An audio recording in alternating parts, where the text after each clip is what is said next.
তো এখন আমরা যাবো, আমরা দুধতলায় যাবো, ওখানে গিয়ে তোমাদেরকে দেখাবো। ওখানে আরেকটা লিফট আছে, ওটাকে নামা হবে। তো আর এই ট্রেনগুলো যে দেখলে, এটা দিল্লি মুম্বাই এখান থেকে মানে যাচ্ছে। প্রত্যেকটা ট্রেন এখান থেকে পাবে তোমরা। আর এখানে আসলে কোনো অসুবিধা হবে না আশা করি। আর আমরা তিনজনকে পিক আপ করতে আসছি এখানে, এখনো আসেনি। আমার প্রায় 8 ঘন্টা এরকম লেট আছে। তো আমরা ফাইনালি চলে আসছি। এত তাড়াতাড়ি মানে লিফে চড়লে যে এত মজা, কি বলবো, চড়তে চড়তে চলে আসছি, চড়তে চড়তে চলে আসতেছি। তো গাইস এখনো আসে নাই, আরো বাকি আছে প্রায় 25 মিনিটের মতো। তো আমরা এখানে এদিকে আছি, রাস্তা এখানে পাশেই আছি।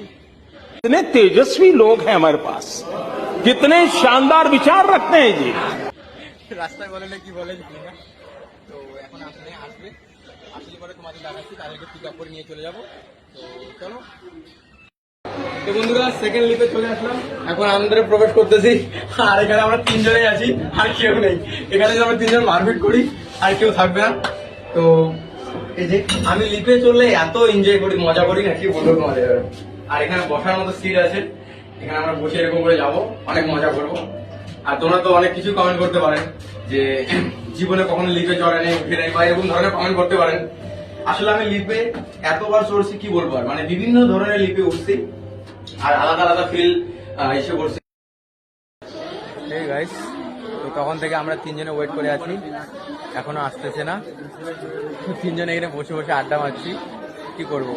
তো এখনো ট্রেন ঢুকতেছে না, কখন যে ঢুকবে।